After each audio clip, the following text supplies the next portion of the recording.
So a few years ago, I read a really interesting book called The Wisdom of Crowds. Now, the author makes the argument that the aggregation of information in groups results in decisions that are better than any single member could have made. Now, this idea is actually really old. In fact, it goes all the way back to Aristotle. In fact, in his book, Politics, he wrote specifically about the wisdom of the crowd. Now, I bring this up because today I'm talking about the best-selling fragrances out there. And based off the wisdom of crowds, if you were to say, you know what, I want to get the best-selling Prada fragrance out there, you'd like to think that you're going to get the best scent from that house. Unfortunately, that's not always the case. But if you were to ask me the best Prada fragrance for men, bar none, it's going to be the classic L'Homme. Now, nothing against the Luna Rossa line, in particular the Oceans, which are probably some of the best sellers. Now, the reason is because Prada has put a multi-million-dollar marketing budget behind it and is pushing these fragrances. In addition, L'Homme and the classic Luna Rossa, these aren't being stocked up as much as those new ones are. In fact, he says for a crowd to be wise, there has to be trust, aggregation,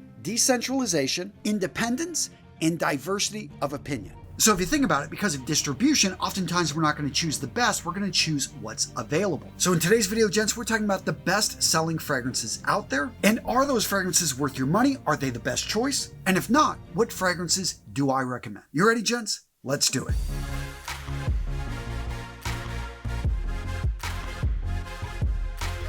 Now, gents, today's video is sponsored by my friends over at Jasada. This Swiss fragrance house recently came out with their new fragrance, Titanium. This is a vanilla, aromatic, warm, spicy, powdery, woody, lavender, sweet, amber fragrance that's incredibly versatile. We're talking 4 seasons. You can wear it during the day, you can wear it at night. The top notes on this fragrance are going to be sage, cardamom, pink pepper, artemisia. In the middle, lavender, sandalwood, cinnamon, cedarwood, leather. At the base, vanilla, tonka bean, iris, patchouli, and balsam fir. It's got great longevity. We're talking 8+ hours. And sillage and projection, solid. The first hour, you're going to get about 2 feet. After that, for about 3 hours, you're going to get a foot. Then it becomes a skin scent. What I really like about this fragrance, it's sweet, yet it's masculine. That vanilla note is definitely going to be strong. Overall, this fragrance is going to be a compliment magnet. And gents, if you're looking for something less sweet, masculine, darker, spicy with a bit of citrus, you want to check out their Ambassador Intense. I'm just going to show you guys the note breakout right here. As you can see, this one is a bit more complicated. That being said, it's got everything I know a lot of you guys love, which is great longevity, projection. And if I were to have to compare this to another fragrance, I would compare it to Sauvage's Elixir,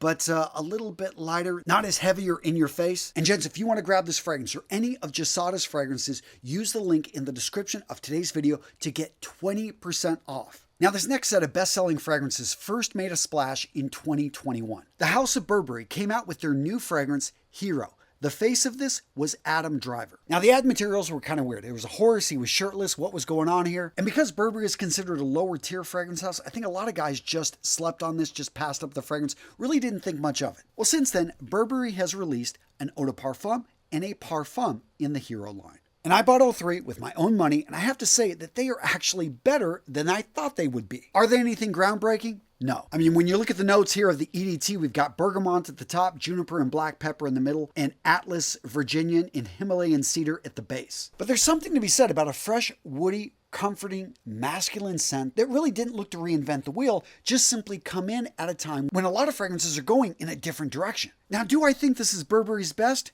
Maybe, especially the EDT. I really like it. That citrus top with the wood base with just a touch of spice, and if you look around, you can get some really good deals on this. Yeah, I really like this EDT. In fact, I like it even more than the classic Burberry Touch, which is saying a lot because that is an incredibly versatile fragrance, and I think that this one is just as good, if not better. So this next house is another one that's put a lot of money into their marketing budget. Since 2019, the Bad Boy line has been around. Very easy to spot with their distinctive bottles. The first Bad Boy was a solid entry. The Le Parfum wasn't to my taste. I really didn't like the cannabis note. But then the Cobalt Parfum Electrique, I liked where they were going with this. This one was really interesting, especially that plum note. But I have to say that the last 2 from this house are, in my opinion, their best. So if you want a warm, spicy amber cocoa, you want to go with the Bad Boy Extreme. This is definitely more of a gourmand. This is more of a winter fragrance. Now, the Bad Boy Cobalt Elixir, this one is going to be earthy, fresh, a little bit sweet. And what I like about this one is perfect for 4 seasons, but you can still wear this one in the warmer weather. And so yeah, in this particular case, their latest releases are some of their best. So in this case, the best sellers are their best fragrances. Next up, we've got Dolce & Gabbana K. Now, the original K was panned, and I think because it was misnamed, if you think K, you see a crown on it, you think king, right? Well, it turns out for most people, this fragrance did not give the impression of a king. It was just really lightweight. It was designer. It was too mass appealing. It really didn't have anything to it. Now, the EDP was better. It was darker, heavier, stronger. But this new EDP Intense is definitely the best of the bunch. Now, the accords here are going to be leather, fruits, sweet, animalic, woody, citrus, smoke. The notes at the top, simple. We've got blood orange, Sicilian lemon. In the middle, fig and saffron. At the base, leather and woods. A lot of people are saying it's similar to the EDP, and I would agree, except this one is better. And my understanding is that this company, at least the fragrance house, has been acquired, and they're spending a little bit more getting better quality ingredients, which people are picking up on. That being said, do I think that the EDP Intense is the best from Dolce & Gabbana? Well, you know what? If you want one fragrance that can do it all, I'd say this one is pretty darn good.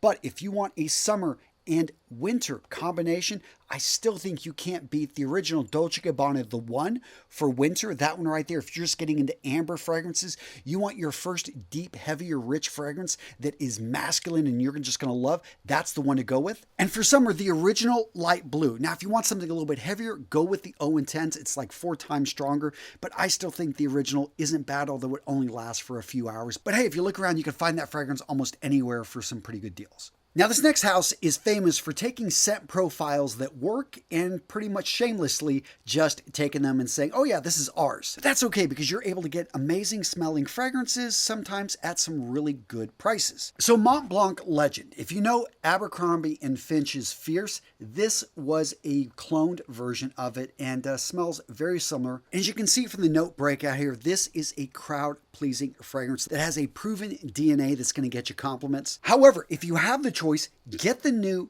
EDP. This one is so much stronger, so much closer actually to the original Abercrombie & Fitch's Fierce that, yeah, it puts this one to shame. That being said, you can probably find this one in better deals online. Now, you will see that new blue out there along with the red versions. I think that either one of these, if you want a little variation, you want something that's, very close to the original DNA, it's going to be a crowd pleaser, but maybe a little bit more with citrus or something that leans blue. But yeah, the EDP Legend, the one with the gold right there around the cap, this is the best one in my opinion. Now, is it Mont Blanc's bestseller? Actually, I don't know. I tried to do some research on this. A lot of the information was muddled that I could find online. So by the way, if you sell fragrances and you disagree, you're like, Antonio, this should have been a bestseller, let me know in the comments below. I want to hear from you.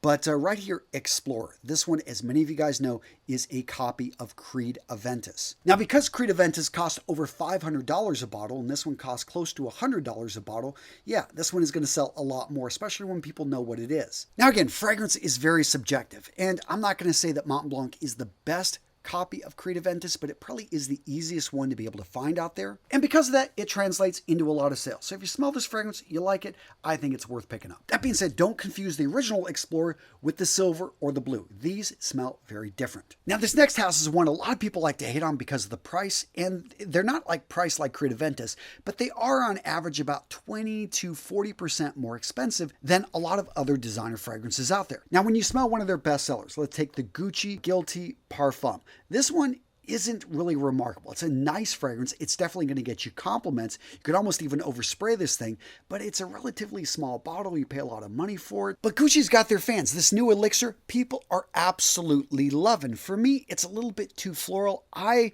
haven't fully fallen in love with it, but I did buy a bottle because, I got to test it out. But yeah, with this house, I feel the best sellers are probably not the best fragrances. But the best Gucci fragrance, in my opinion, which is a little bit harder to find, is the Absolute. And the reason that this one I think is a little bit harder to find is it's earthy.